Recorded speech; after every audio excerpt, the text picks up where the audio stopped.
JV. It's good, brother. New dawn, new day, man. Yes, sir. Yes, sir. What's going on? Just chilling, man. Just chilling, enjoying some pretty weather today. Dude. Beautiful day. You talk about pretty weather? Let's talk about it. Did a holiday in Williamsburg. Oh, my goodness. Ghost stores. Okay. A lot of beer. That makes sense. Some mini golf. Haunted mini golf? That would be cool, That would be but pretty it was wild. not. All right. Colonial Williamsburg, so saw a bunch of like stuff when I would have been like slave. It's just like, oh yeah, and then we had indentured servants. Right. And I'm in the back like, you talking about slaves? Don't try to French it up, buddy. Try to jazz it up there in your colonial clothes, lady. Indentured servants. That was cute. Yeah. I'll go back there and pick cotton now. You're not fooling anybody. Oh, man. We're going to get canceled already. We're just started this episode. Brother. No, it was good, man. Just a nice little getaway, and I am back now, ready to rock and roll. So I just had a fantastic idea. what was the fantastic idea, sir? Haunted mini golf. Haunted putt-putt. Okay. Like you're right there about to hit the ball in, you know. And then Casper takes it away somewhere else? You know, then the guy just runs in with a chainsaw. Like, as soon as you go, like super concentrated, like inches away from landing it, and this guy just runs out the chainsaw. I was thinking like all cute and everything, and you in a totally different psychotic route. Ladies and gentlemen, from the mind of Jose Javier Villalobos comes haunted mini golf. Yeah, you're not haunted. It's actually terrifying. You're going to pee on yourself. We'll shop names for that later. Awesome, man. Awesome. So I saw on the Twitter sphere, the X sphere, the socials that the band 50 Flies, your band, you are the bass player for. I am, yes. So you are the number one rockin' bass player in the world for. Had an event this past weekend, man. Talk to me. Well, it was a co-event with other vendors and Iron Axe Society and Gibson Mill in Concord. Nice, yeah. They had a fundraiser for the son of Richie, who passed away a few weeks ago. His son Colin, about 6 years old,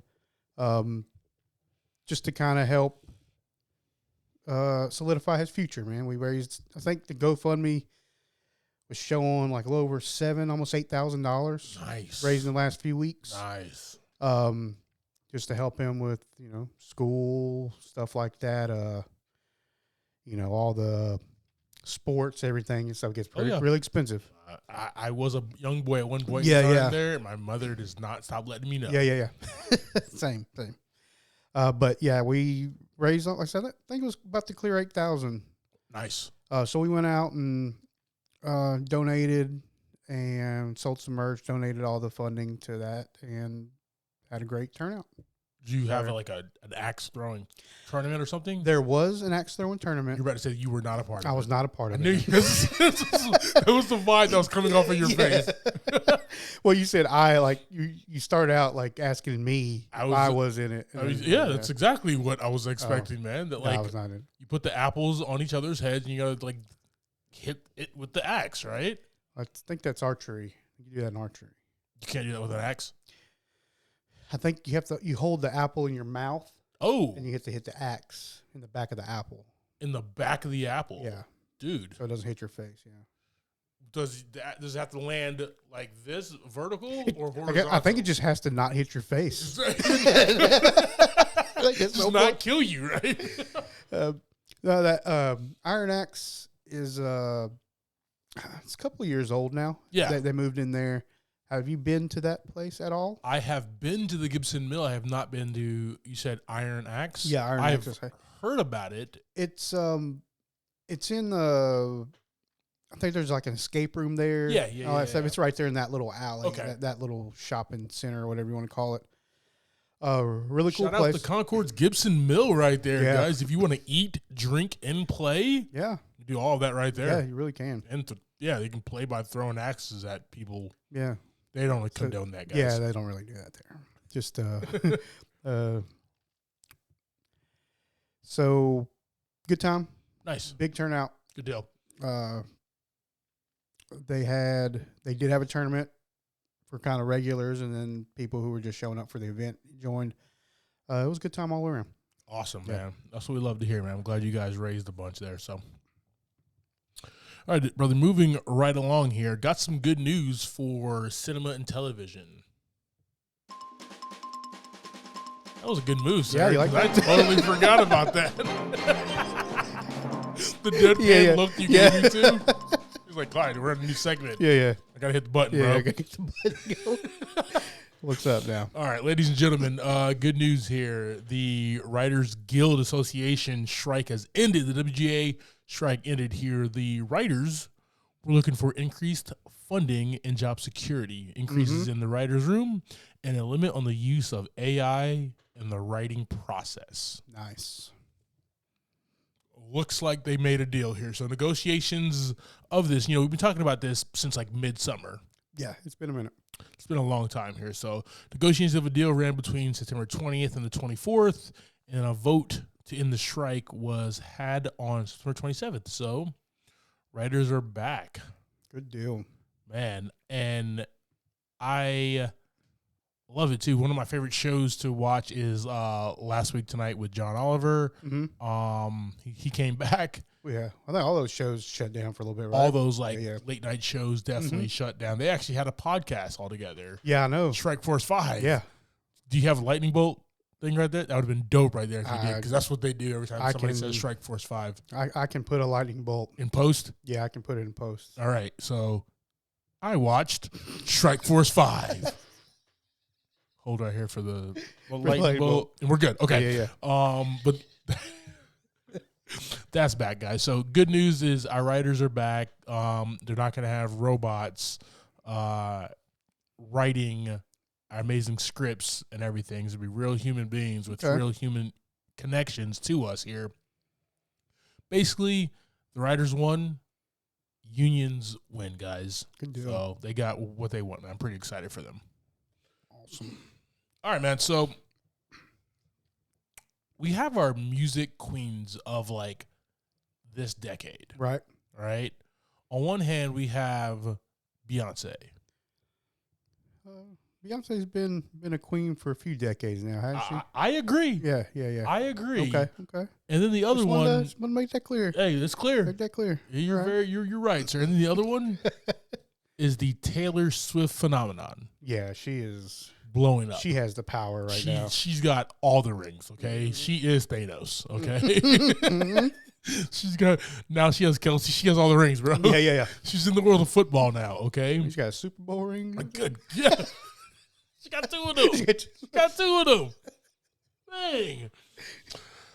All right, guys. Well, this end of the year here, so we have Beyonce has her Renaissance tour it's a movie. You can go to the theaters to see this. Okay. Comes out on December 1st.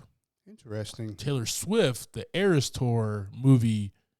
She also has a movie. Yeah. Comes out October 13th. Knew about that one. Hadn't seen the one about Beyonce yet. My thing is, what can these women who run music not do? They do it all. Oh yeah. They're acting, they're singing, they're producing, they're making their own music, they're writing their own music, they're taking over running businesses. Yep. They're taking over, taking football players and pushing them to the next level in their life, man. Yeah. Crazy. He has so many followers now, bro. Yeah, he really does. His does. follower count ran up. That's crazy, man. And that's all anybody's talking about.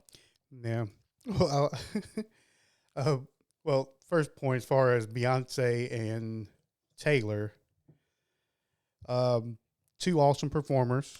Facts. Two good songwriters in their own respective genres. Yep. And great performers, man. Just like putting on the show, having the endurance to just push through, like putting on a theatrical act, like night after night after night. Exactly. It's crazy. It's crazy. Yeah, man. I don't know of two other women who has had such monster tours as of late. Yeah. Like these two. Like I went to a bunch of concerts and shows this past summer. Right. I did not go to the Taylor Swift show. She did not come to Charlotte. Beyonce came to Charlotte. I did not get to go there. That would have been dope. But I just hear that they just put on fantastic performances. Yeah. I think Taylor was like in the rain in like one point in time in like at Foxborough, Massachusetts. She put on a show and was out there in the rain for like 3 hours. Like they don't disappoint. Those two ladies do not disappoint. What's cool with like social media and all that is you can practically see the whole concert. Yes. At some point or another. And yeah, I saw clips of her performing in the rain. Her just doing like stunts and stuff. Yeah. Wild. Yeah, just wild. Talented. Very, very talented ladies there. And you know what? That Taylor Swift, the Eras Tour musical movie. We're going to go check it out. It's 2 hours and 48 minutes, bro. You ready for that? I mean, yeah. See that's one like I think we can like pop in and out of because there's going to be others. It's not just going to be straight music or whatever. Yeah. So if you are in the theaters for that, one, we're going to be with 1,000 Swifties. Okay. Which, hey, more power to you. Let's party. We're there. We're there too. Swifties as well, I guess. We got my seats reserved. You know what I mean? got the whole row. Yeah. Can't sit here. Yeah. But no, man, I think that's something that would be dope to see there. It's not going to be something that we're going to talk about on this pod because unless she like talks about AI and stuff, or she really does get like the gauntlet or whatever and tries to take over the world. That'd be cool. It's been a theme for a minute now. AI. It really has, guys. So, Beyonce and Taylor, these ladies have taken over 22 and 23, and they continue to do it even in the movie theater. So, go check them out. Yeah. What's interesting, like the Travis Kelce thing, is like he's already a famous football player. He's a great 1,000% awesome tight end, right? He's arguably probably the greatest tight end. He's the greatest tight end playing in the game today. Right. People are saying he's the greatest tight end ever. He's hosted SNL. He has all these like ad campaigns and like all this. Like he's just everywhere. Yeah, he's famous in like the football world. Yeah. And then you have Taylor Swift, who has kind of pushed you kind of got like football famous, and then you got your popularity, I guess. Yeah. And she's like taking his popularity and just the power of this woman is ridiculous. It's ridiculous, man. I was just looking on some podcast stuff. Number one podcast right now is his podcast with him and his brother. Him and his brother, yeah. Yeah, number one right now. Gosh. Number one. I don't know how long it's been number one. Just saying, it's number one right now. It's. I know it was pretty good to begin with. I know we're a close second here. Yeah. They finally beat us out, right? Nah, just cool though, man. How things like that work out. Helps everybody out. Definitely. So, Beyonce and Taylor, you want to help us out so we can get back to number one on the podcast? Love both you ladies. Keep on working hard. Keep on producing and bringing out good music. Yeah.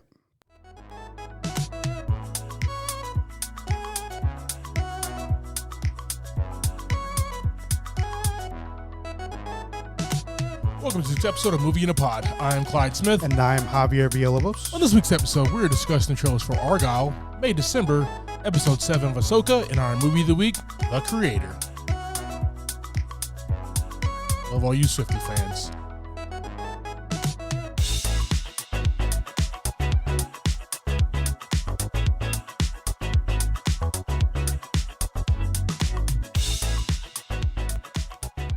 All right, team. Welcome back for another episode of Here Movie in a Pod. We got some trailers here for you. We got a trailer here, a new Matthew Vaughn spy movie. Looks a little different, but I'm excited about it. Right. We got May, December, which teams up Natalie Portman and Julianne Moore. So we're going to throw these on our socials. You can check out our link tree, which is in the show notes, and you can see our pretty mugs, which is on YouTube and all of our socials. And yeah, guys, like always, like, share, subscribe, tell your mama about us, Tell that guy you're next to on the train too about us as well, guys. Train, planes, automobiles. Trains, planes, and automobiles. Such a good movie. You know, one of the only Thanksgiving movies out there. Really. All right. With those on our socials, guys. Good times. All right. Yeah. I certainly hope you dance as well as you dress. That hair, though. Where to find out. Why do they do my man like that? That's flat. Good hair. They got that flat top going on. You and I, we're not so different. Agent Argyle. Uh-oh. Little help. Hold on. Uh-oh. John Cena!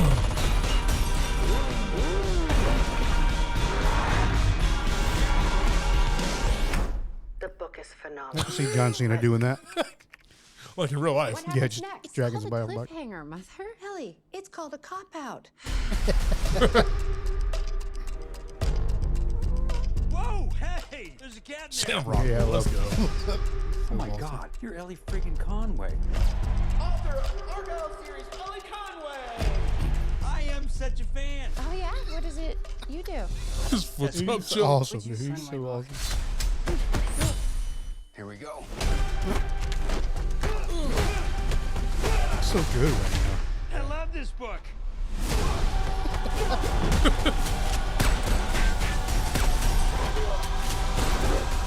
Come on.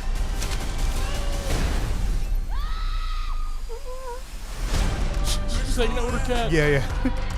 Who are these people? Cat's like, I don't know what's happening. Why would they care about me? Because you're a goddamn fortune teller, Ellie. What you wrote in your new book actually happened, and you kicked a hornet's nest you didn't even know existed. Here we go. I'm in some really big trouble, Mom.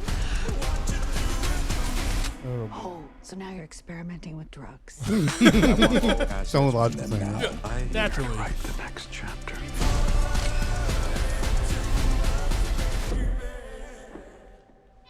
God, I hate that cat.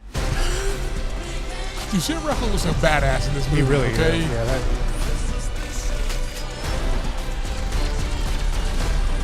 He's just got like the face of a fighter. Yeah. When he makes his faces. It's time for you to meet the real Agent Argyle. Mhm. Oh my God. Oh my God. Oh my God.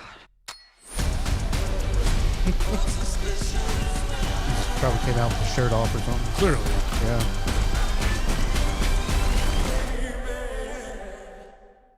All right, team. Give me a second. There was a lot of sexy people in this trailer. Woo. Compose ourselves. Just yeah. Got Argyle. This is coming from us from Matthew Vaughn. According to IMDb, the world's greatest spy, Argyle, gets caught up in a globe-trotting adventure. This has a cast. Mm-hmm.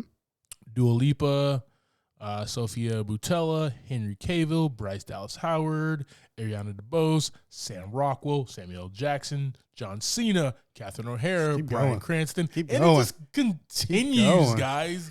Like, such a good, crazy cast here. Here's the thing, man. We have a movie within, like, a book is what it seems like, right? Mm-hmm. Like, it seems... You know, we've seen like the movie within the movie or the TV show within the movie or the TV show within the TV show there. Don't try to keep up. It's a lot what I'm saying right now. But this is a movie inside of a book or a book inside of a movie. I don't know, man. There's a lot going on here. To me, it seemed kind of like partially in that. Like, what did it say? She wrote a book that was actually true. So it's like The events, like part of the movie is like, I guess, them telling the story of the book. Yeah. But then the movie turns into the book. Yeah. But it's real. Yes. Yes. Man, Sam Rockwell, dude. Looks like a badass. He's doing work in this movie, dude. He is the ultimate. Like, I don't know if I've seen him in other... Has he done like spy espionage type work before where he got to look this cool? Well, let's back it up. The answer is no, because unless you work with Matthew Vaughn or Guy Ritchie, you don't look as cool holding a gun unless you're in one of their movies, okay? Yeah, he was the voice of Hickory in Trolls World Tour. He was also in The Bad Guys as the fox or the wolf or whatever he was. Looks like he played George W. Bush in Vice back in 2018. He did. That was a fantastic role, too. I remember him eating a chicken wing. Just killed it as GW. I don't see too many, looks like, fighting movies. Nah. On his list here. He's in Napoleon Dynamite, the TV series. Yes, he is. But this is the one, guys, that Cowboys and Aliens. That was his top movie so far. That was his top. Obviously. And obviously, he was the one of the villains in Iron Man 2 as well, guys. So Sam Rockwell in this movie, this is gonna be bad. Like, he's been around for a minute. He's been around a minute. He's been doing his thing. He's hilarious. He's fun. He's gonna get to like stretch his acting chops in this one. Yeah, because he's funny. He looks like a badass in this, and he can definitely act, guys. So yeah. Like I said, fantastic cast. Dua Lipa looks amazing just in the beginning. Henry Cavill's hair. That's a character. All the time. Damn it, boy! You beat me to it. I'm curious about his role in the length of this movie, because it seems like it looks like he's the character, like her imagination from the book. Yeah. So I'm wondering if he's like the storytelling part, or if he's going to end up being like the real person. I'm kind of, or it's like somebody, or it's like based off of somebody else. You know yeah, what I mean? yeah. Like I don't know, but like this is not a straightforward. This is not a straightforward like here's a spy. You know, they all start with like books. So there's this spy book, right? Right. Let's convert this to a movie. Yeah. This is like joining the worlds together because the writer of the Argyle film books is Ellie Conway. Yes. So like combining kind of both worlds is going to be interesting. Simply Matthew Vaughn has not done before. Something Matthew Vaughn is definitely capable of. He's one of my favorite directors working right now, guys. Right. So brought us all the Kingsman movies in X-Men First Class. So, nice. Great one. Guys, we're going to throw Argyle on our socials. Let us know your thoughts here. You excited for this? What is your favorite Matthew Vaughn movie, guys? Excited to hear that. How do you Netflix choose action? your roles? I want to find a character that's difficult to, on the surface, understand. Were they born or were they made? I don't know what that means. It's such a pleasure to meet you. You are so sweet. We're so happy to have you. Thank you for doing this. It's so generous. Okay. Well, I want you to tell the story right, don't I? You're taller. You look taller on television, but we're basically the same size. Well, basically the same. Feels like things just settled down, and now y'all are making a movie. It's a very She's a clone. complex That's what and it is. human story. He's an AI I think clone. it's hard to This is trust AI that again, you're damn going it. to represent Gracie as she was. I'm gonna try. Do you remember when you first met? He came to the pet store looking for a job. It was summer after 6th grade? Seventh. Oh boy. Why do you want to play me? When they sent me the script, I thought, here is a woman with a lot more to her than I remember from the tabloids. I'm so confused about what's happening. Would Movie in a make movie? A 36-year-old woman have an affair with a 7th grader. People, they like see me as a victim. I wanted to. Oh. Okay. That took a. I already have an idea of what it must have felt like What? sneaking around with you. I shouldn't have said that.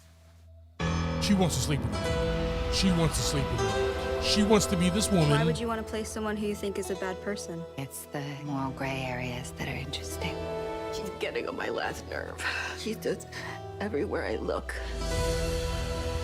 Why can't we talk about it? If we're really as in love as we say we are. Insecure people are very dangerous, aren't they?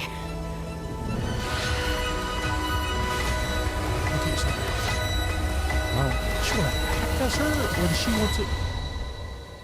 You're crazy. She wants to be her.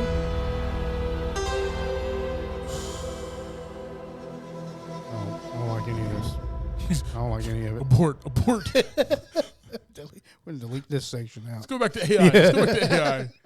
That seems a lot safer, guys. All right, team. We have May, December. According to IMDb, we have 20 years after the notorious tabloid romance gripped the nation, a married couple buckles under pressure when an actress arrives to do research for a film about their past. Oh. So it's like one of those Lifetime movies. So Carmen, when me and Carmen first started dating, every time I go over to her flat, she would have a Lifetime movie on. And it's just like, I'm 40 and I'm 17 and we got married and this is the story. Or I texted the wrong guy and now he's an axe murderer and I don't love him anymore, or something of that nature, right? Some like weird, odd story. So, and there's always like actresses and actors who try to go do research for these weird roles. Yeah. And most of those Lifetime stories are like based off of something true. So that's kind of what I see here, except for it's a single white female type thing where, I don't know if you remember that movie from the early 90s where then she just basically becomes the other woman. Yeah. And I don't know, man. It could be a little bit of like she's going to wear her skin kind of thing. I hope it doesn't get that grotesque. Matches her hair, her clothes, her looks, her everything. And I understand that she's doing it to play a role in the future, but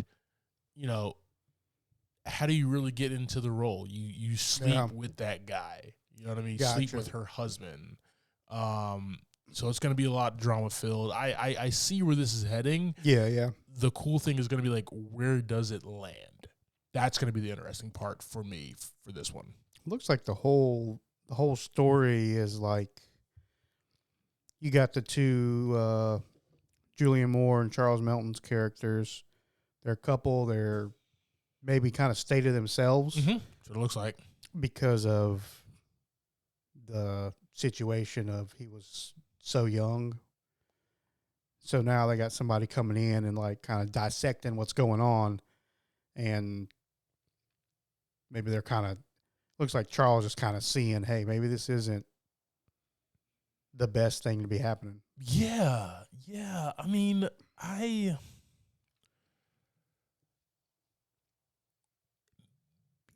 see a lot here, right? Yeah. I'm kind of dumbfounded and speechless because like this trailer was so riveting. Where like you definitely want to know like how it unfolds, and we don't get many good trailers this day and age. And this one, like I'm in. Makes you very curious. I'm in. Very curious on this one. It's probably going to be a difficult watch to kind of see it all unfold in the story of this older woman and this younger man and stuff like that. I but think like it said on the trailer, very uncomfortable situation. Yeah, it literally had it in letters on. Yeah, so we'll this comes to us from the from Todd Haynes, guys. So we'll throw this on our socials. Let us know your thoughts here. Actually, I've not seen Julianne Moore in anything recently here. So going back, she's been chilling. What's your favorite Julianne Moore movie, guys? Big fan. All right, brother. Let's jump into Ahsoka. Part 7, Dreams and Madness. According to IMDb, Hera must answer to the New Republic while a reunion takes place far away. JV, to date, my favorite episode. Makes sense. It makes sense. Let's talk about there's like two things happening here. Okay. There is Hera having the answer to the New Republic, right? And then there is obviously Sabine and Ahsoka and everybody else back on this distant planet with Thrawn. But let's talk about Hera real quick, man. Mary Elizabeth Winstead is still like doing her thing, and she's like, she's one of the greatest characters in this whole show, in this whole like universe. That like Dave Filoni and can't remember his name right now. Jon Favreau. How can I forget the Favs, man? What's going on with me? That they've created here, right? Like she is a rebel. Oh yeah. The whole thing, this whole Star Wars story began with rebels, right? Okay, and she is the definition. Where like, yeah, she works for the New Republic, she reports them and everything, but she's got to do what she has to do, what's in her heart, and how she feels like she needs to go ahead and protect who she cares about and saves the day. So big ups to her. There was a little cop out there where like she's such a strong character in her like resilience, but like you needed C-3PO to come through. It was just like, all right, Star Wars, like I get what you're doing. Yeah. But like let these characters stand on their own. Right. It was fan service, C-3PO, which wasn't bad. Don't get me wrong. It was a good performance and everything. Right. But it was just at the same time like, let her stand her own ground and like show why she is doing the things that she's doing for her actions. Yeah, I don't know if I missed something of why C-3PO showed up. Was there any reason for him to just show up? Was there did she send out a call or something? I don't remember. I don't remember anything. Yeah. Like he was just there all of a sudden. Just all of a sudden checking it out in this, New Republic war room or whatever room that was. Yeah, I agree. That was Senator's Chambers. It was cool to see him, obviously, but like, why? Yeah, there was really. I don't think there was a why.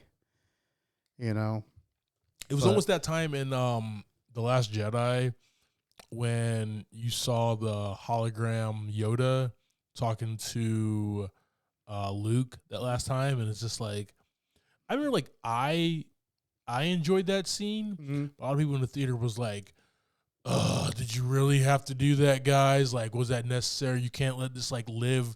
You can't let characters like live in the past and like do things for new. And I'm like, it's the whole point of the Force, man.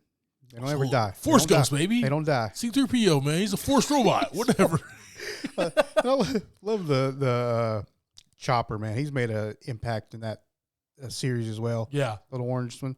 They were talking about like just a droid or something, and he like jumps up like he's about ready to go. He's like, yo, I'm ready to fight. Yeah. He's a killer, man. Chopper. Yeah. Chopper's a killer. But I hope now through the actions of Hera, C-3PO, and everything, and Lady Organa, obviously Senator Organa at the time, that they're preparing now for Thrawn because he is gearing up. Mm-hmm. This dude is over there like Sabine and Ahsoka are playing checkers. This guy's over there playing 3D chess with these people, man. So, Ahsoka finally gets to Sabine, and there's an all-out fight, right? Yeah. There's some actually good lightsaber battles here with the best so far. Balin, his I don't know who he's rocking with. What's that young lady's name? His apprentice, whatever her name. I don't remember her name. Yeah, I don't remember her name. It's kind of whatever on her. She's kind of annoying, is what she is. Yeah. Actually, she's kind of like a little baby. Shin Hati is what it is. So she acts like a little angry teenager. Well, he even says like your path is leading you here. Yeah. So go do that with like Thrawn and his men. Yeah. Like that's not me. Leave me alone. Yeah, like I've done everything I need to do. You know what I mean? Like, filled my quota. But yeah, a lot of good lightsaber battles, a lot of good action. Even to see like Ezra doing his thing, was cool. And he's like, I don't need no weapons, but I got the Force. Yeah, then Force shooting. Then he starts shooting people with like with the pistols, whatever. Got Force in these hands, bro. But like, he does. As all this action is going on, you're like, okay, cool. You're all together now. Let's keep it moving. Whatever. We got to go take out Thrawn now. But like Thrawn's like, nah, bro. It's we fueled up, man. It's time to. Yeah, we're on timeline here. We gotta get out. Yo, he's like Thrawn is like that dad at like the morning of a like long family vacation flight. Mm-hmm. He's like, let's go. Yeah. The minivan is fueled up. Teams 5:30. Let's go. We're all packed. We gotta get out of here. Yeah.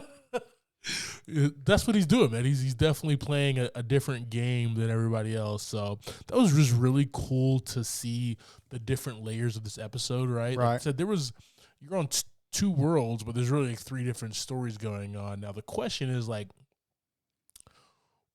by the end of this series, will Thrawn be stopped? And it seems like the answer is no. Right. It's going to lead into something else. It's going to lead into that Dave Filoni movie or whatever. Yeah. So that's what I'm excited to see. But I'm really excited about how they wrap up this series here. So yeah, they got to wrap something up. Yeah. But it's still going to be like they'll wrap. I feel like they're going to wrap up kind of what his plan is. Mm-hmm. But that's going to be it. Like, there's going to be a big cliffhanger of what he's actually doing. Because he's still like one man, one ship. Right. When it's a Star Destroyer. I can't call it a ship. Right? It's huge. Got a lot going on in there. But does he? And they did talk about how in the Senate chamber or whatever that there are still other. I don't know what they're even called. See, this is my Star Wars lore is trash, dude. I'm sorry. I'm not good at it. There's other on the outskirts of the galaxy. There's other what are they called? I don't remember exactly. Bad guys. Yeah, I know what you're talking Thrawn bad guys. Okay. Yeah. The Empire. That's what they're called, right? Imperial. What the hell is wrong with me, guys? I'm just not good at it. It happens. Team. Right, we're still rocking with Ahsoka. Only a few more episodes to go. Let us know your thoughts. We'll throw us on our socials. Cool.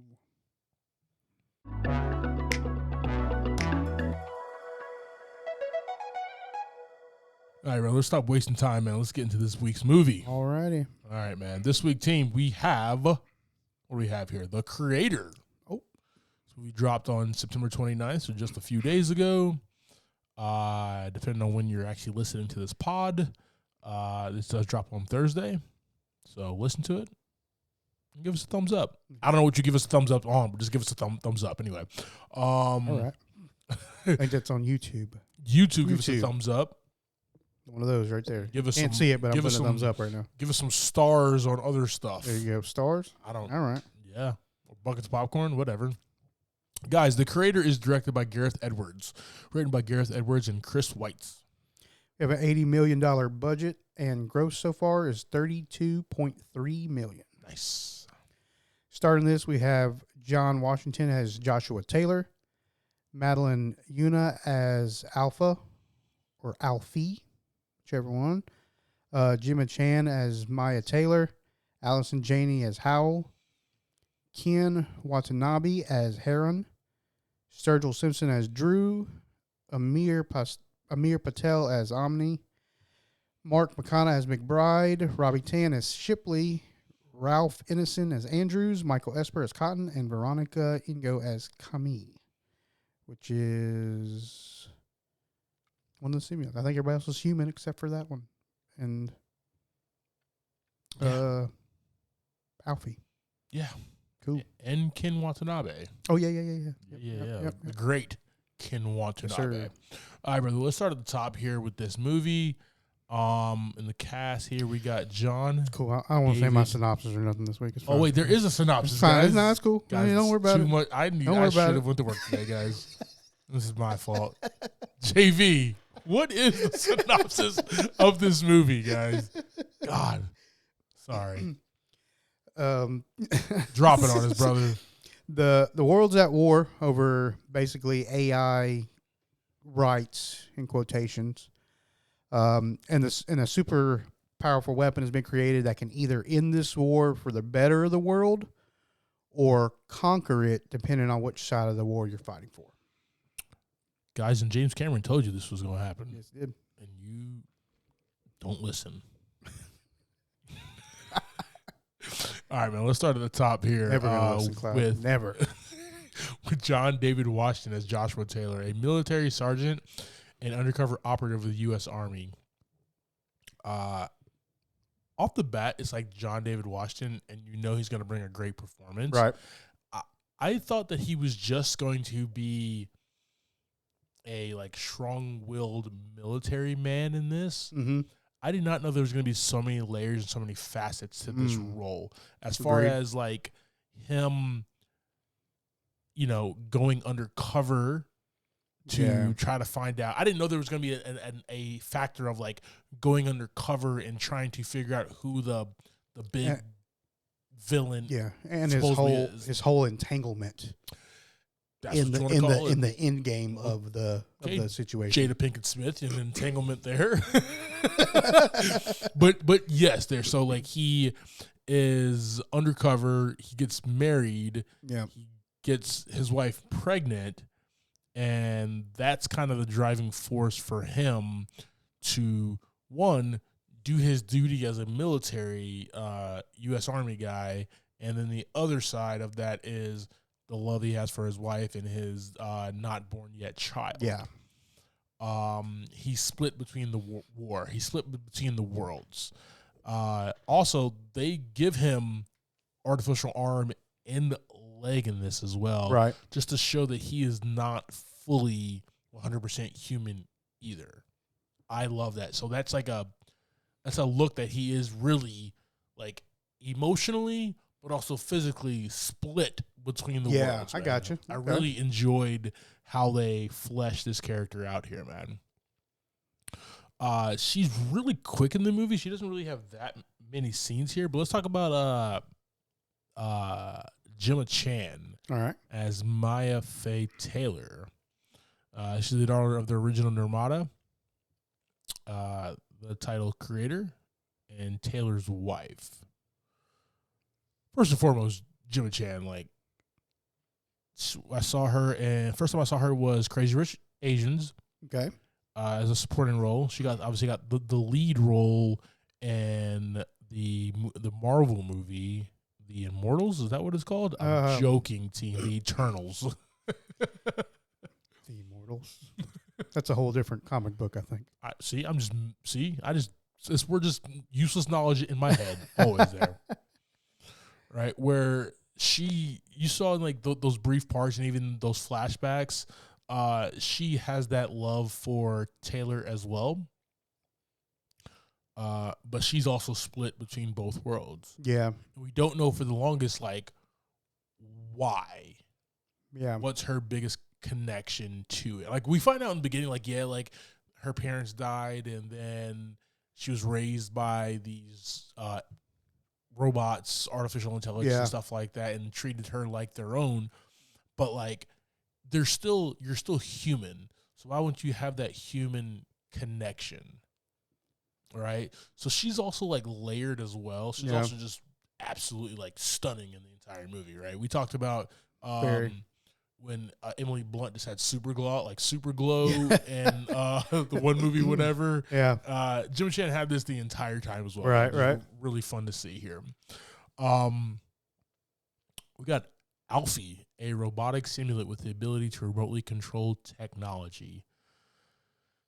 You know how I feel about AI, JV, but we'll let you dive into this one. As that character and like the actor who played this role, very well done. Yeah. The emotion shown to match John Washington was on point for this young actress. And as Alfie, like the robot person, the robot character, that's the key to the whole thing, right? Like, how is this character going to grow up? Yeah. Is it going to destroy the world or is it going to save the world? And it kind of leaves you to not really know, right? Like, at the end of this movie, you're correct. You're kind of left with like, she doesn't like where they leave her. You're like, okay, where do we go from here? Yeah. You are like, you shouldn't have made it this far. Right. You are a prop. You are a weapon, and you're here now. Yeah. What are you gonna do with these powers? Right. She's almost like Peter Parker in this Resolve, right? Right. With great power comes great responsibility, or just burn it all down. Who knows? I mean, if you want to compare it to Peter Parker, it's kind of the Uncle Ben moment right here. Hey. Uncle Ben moment. And who's Uncle Ben? Is that? That's well, I mean, technically it's it would have been the The mother? Joshua Taylor. Ooh, the dad. Yeah. Ooh, okay, Yeah. okay, guys. Now it's got to be the decision. Am I going to seek revenge or not? You know? We'll see. Let's see. She's going to throw some hands. Yeah.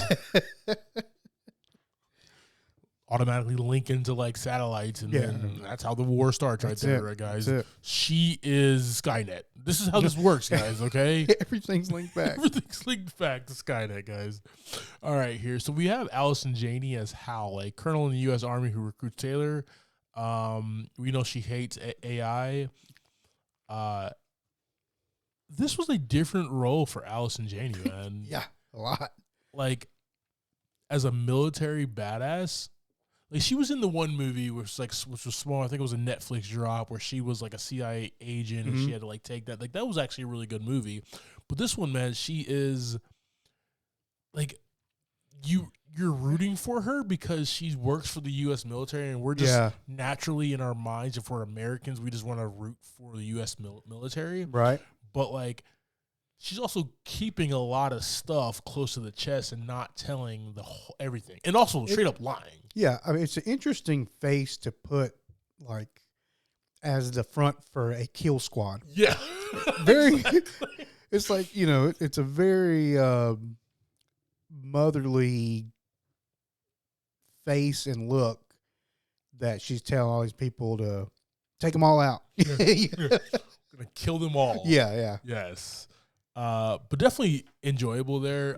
She was also complex in regards to, like, she kind of reminded me a little bit of, we talked about it a few weeks ago with our Indiana Jones pod, where it's just like, she's always like the villain. Let's call her the villain, right? I don't really call her the villain in this, but let's just, for the sake of this analogy, right? Where like Indiana's getting away and going to the artifact, and Jonathan, Joshua Taylor's getting away and getting to his wife, which he's trying to do the entire movie, and then the villain is right there on his heels at every time, and you just see like how you don't see like how the villain got there, you just see the villain is now there. Just showed up. Well, I think that's kind of the interesting thing, like with this movie for me, was both sides are, depending on which way you look at it, both sides are good or they're bad. Yeah. And it depends on which side you look at it. And through the whole movie, that's kind of the whole thing. It's like, it's like, which side do you root for? Or is the military the good guys? Is the AI the good guys?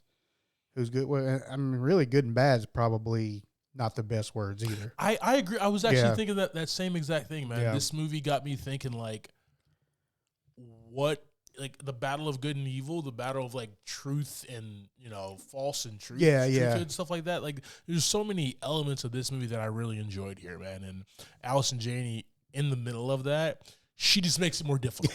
right.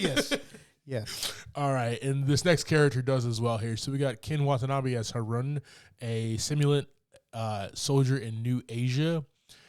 He's a soldier, but at the same exact time, man, he is just a good guy robot thing. Yeah. Right? In regards to just the one scene where you have Alfie just like sleeping on his stomach. Yeah. I mean, that was just like, there was like parts in this movie that was super weird, right? So like you're sleeping, so that means that you're charging.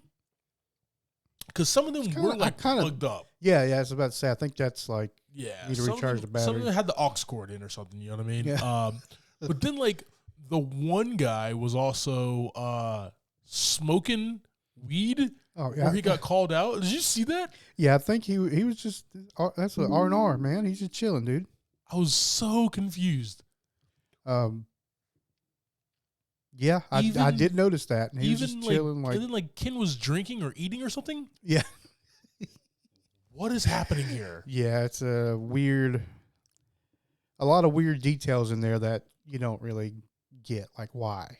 And I mean, like, why was that that robot didn't even have a face? It was just like one of the regular robot faces, wasn't it? Robot face. He was like hitting a hookah or something. It wasn't hard, bro.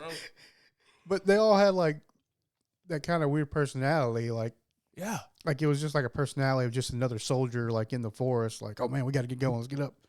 And he's like waking all the other guys up that are plugged in. Yeah, it was just weird how there were so many different personalities with all these simulates. Yeah. And Ken Watanabe's Haroon was right there, man. He was like that silent soldier who loved the villagers, loved his people. Oh, yeah. And even said, like, yeah, that happened, but what they're telling you, how it happened or why it happened, is false. And that's a really pivotal movie. Like, I almost wish Gareth Edwards, like, sat on that a little bit longer. Right. Because that was so pivotal. Oh, yeah. Like, all of a sudden, you're like, oh. Okay. Well, maybe I'm on the, maybe these guys are okay. I'm switching sides again, guys. Okay. Yeah. Turn your shirt inside out so the other. Until Allison Janney comes back around, then flip it back in. Flip it back in there. Flip it the other way. All right.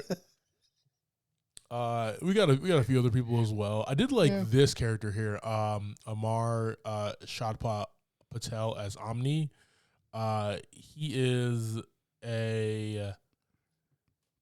has donated his likeness to multiple simulants. Yeah.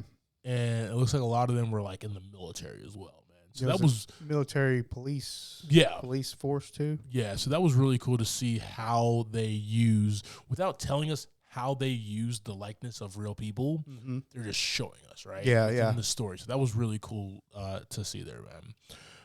Last person we can talk about here is Ralph Innocent as Andrews, a general in the U.S. Army who recruits Taylor. Just one of those, like, U.S. cool guys or whatever, you know what I mean? Right. Like, I got the badge, I got all the stars and everything. But ultimately, like, you're kind of an asshole, dude. You're kind of an ass because you're leaving out details as well, so you can get Taylor to kind of do what, and you're pulling, like, you and Allison Janney both are pulling on his strings, right, to get him to do right. So you're kind of the puppet master about this whole thing, and that's not right. And I did not appreciate that. Oh, but bad soldiers. But Ralph Innocent does it to a T in this movie, man. He does that very well. he's really good at being something you don't like. I gotcha. All right, brother. Let's talk about these sets, the music, and just as a topic on itself, Nomad. Just by itself, it's just a whole section. I've never seen something like that before, man. So, this, how much money did this movie? 80 million is the budget? Yes. Bro, this looks like a $200 million movie. That was very big. This is a beautiful movie, man. Agreed. Like, everything looks like it's shot on screen. You don't see where the CGI, like, comes and goes, right? It's just blended in, right? Yeah. Good directors do that. Right. Bad directors, it's real, like, in focus, and then you got the CGI that looks like, you know, a 1920s Disney cartoon, right? Gareth Edwards blends the two very well, and it's seamless. Never seen a movie like that before. Right. A couple of weeks ago. I don't know about, like, last week's. Go back and listen to that pod too. Check that out. Yeah, it's got Megan Fox in it. You can hear the opposite of what we're talking about. But yes, guys, it's just a gorgeous movie, man. I think being able to just be in LA, New Asia, right? Being across, like, the waterway, all the way up to, like, this area where you finally get to meet Nirmata, right? Like, everything is just gorgeous. Everything is in frame. Everything is beautiful. And then you have the music that just sets the tone for this adventure. Yeah.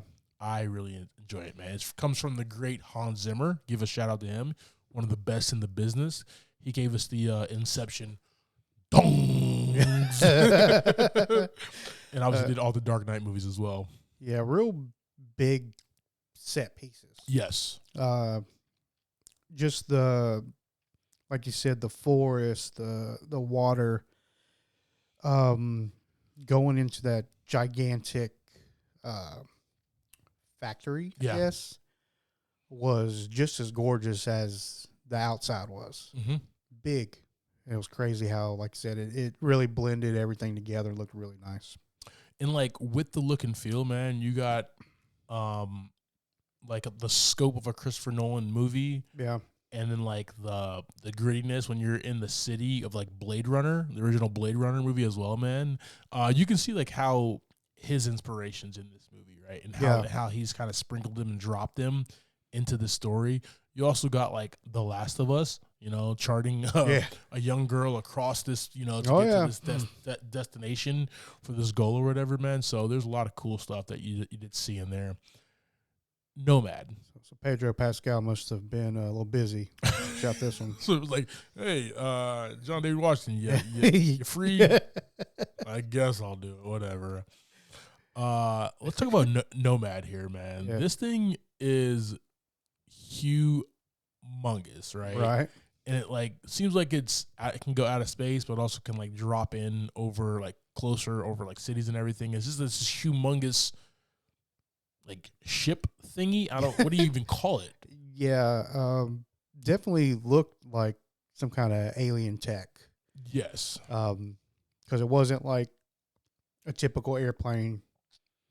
You know, it was visible in the atmosphere, so it was pretty low. It wasn't like hovering in space.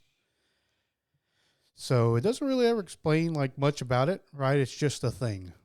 Yeah, so it's the USS Nomad. So I'm just reading right here in the plot here. The USS Nomad, North American Orbital Mobile Aerospace Defense, is an advanced space station capable of launching destructive attacks from orbit. This thing's a beast, man. This thing's a game changer for like. So it is in orbit.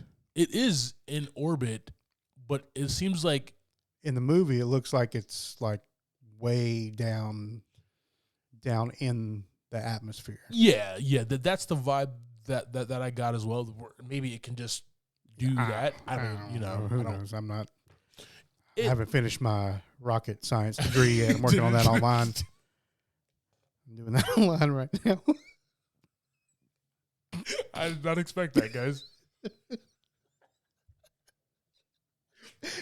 That's a bit I did not expect. He's basically, ladies and gentlemen, he's basically telling me to like, Clyde, shut the hell up. Let's move forward, okay? That's basically what he's trying to say. All right. It's a big ass ship that throws torpedoes and bombs at different areas. Yep. And does it very well. I've never seen something like this in a movie where like the menace, the thing that everybody's scared of, like you've seen flying saucers, you've seen like you know, aliens or whatever, but like you also are afraid of the aliens. Like this is something that we know who the people who are piloting this is the U.S. military. Right. And at times I'm afraid for these simulants, for these AI, for these people, because they're living together life. Yeah, and they blend so well in the environment. Yeah. Like with what they're doing with them and where they show them, it's like the movie is so well done. You see them like you can see them living in the world. Yeah, exactly. And the way it kind of shows their emotions and them taking care of people, like you know, like the one that they found in the city that like was freaking out. Mm-hmm.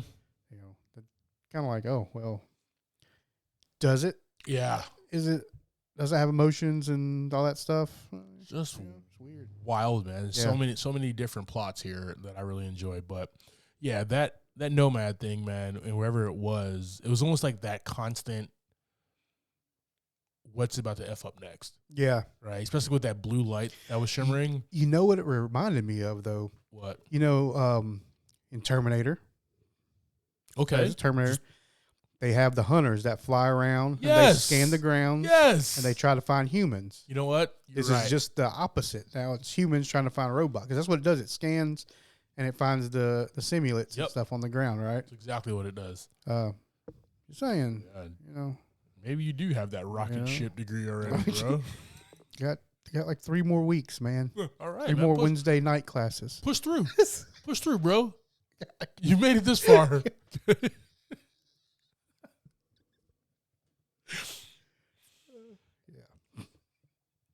All right, bro. Let me talk about a theme real quick here. All right. This is a personal story about what it means to be alive and what it means to be free. This is a story about who the real villain is here. Like, we don't know, right?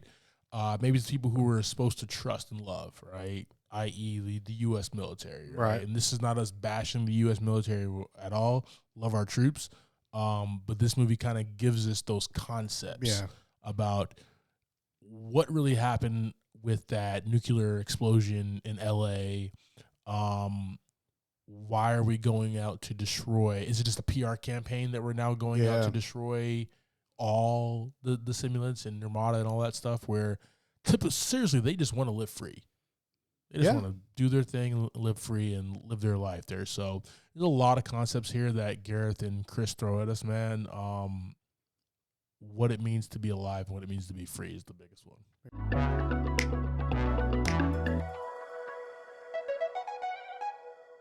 All right, team. So that's our conversation about 2023's The Creator. JV. Yes, sir. Thoughts and ratings, brother. This is going to get 4 out of 5 buckets of popcorn for me this week. This is the kind of stuff I really enjoy. Like a good mix of sci-fi, action, good story, a couple twists and turns in there. And not like an over-exaggerated amount of action. Like, it was pretty solid. Like, you could take the AI or the simulates and stuff and have them be people. Yeah. And it would still be a good movie, you know. That's how well it looked to me, you know, and the way the scenes played out. And the actors, you know, spot on with everything I thought. So yeah, 4 out of 5 bucks popcorn for me, sir. What about you? Got you. Let's talk about the performances, man. John David Washington, Gemma Chan, Madeline Yuna, Allison Janney, Ken Watanabe, and like the list goes on, man. Right. Everybody in every one of these roles like did their thing to a T. They were just, it was perfect. Yeah. Served, you know, not self-serving in what they wanted to accomplish, but served into this story, into this plot, into this theme of what Gareth Edwards was trying to do here, and successfully pulled off, man. You have a military movie, but on top of that, you have a movie about coexisting. Yeah. You have a movie about like a man's personal journey to try to seek retribution with his wife, who he loved but kept secrets about, right? So there's so many different layers to this, man. You cop that with Hans Zimmer's score and just the beautiful look of this movie, man. This is a 5-bucket movie for me, man. All right, let's go. This movie has been, and I can say this, it's October, what is it? It's the end. It's the beginning of October here. October the 2nd. Right now. We're recording this. This has been my favorite movie of the year. Okay. Definitely, hands down, man. This movie, like, as soon as Gareth Edwards, like, stated that this movie was coming, I was on board. Yeah, it looked great. And right from the get-go, it looked awesome. Get-go, man, I was excited for this, and the fact that I was able to see it, like, it did everything that I was expecting and more with all the twists and turns, guys. So 5 buckets of popcorn from me. All right, Gene, thank you for subscribing to this week's episode, talking through The Creator. Next week, we'll be discussing the Del Toro and Timberlake collaboration, Reptile. That's currently streaming on Netflix. Like always, I'm Clyde Smith. You can find me on Twitter, Instagram, and everything else as I'm Clyde D. Smith. I'm Javier Villalobos. You can find me on X and Instagram at Mr. J8200. Thanks, guys. Appreciate it. Like always, keep watching.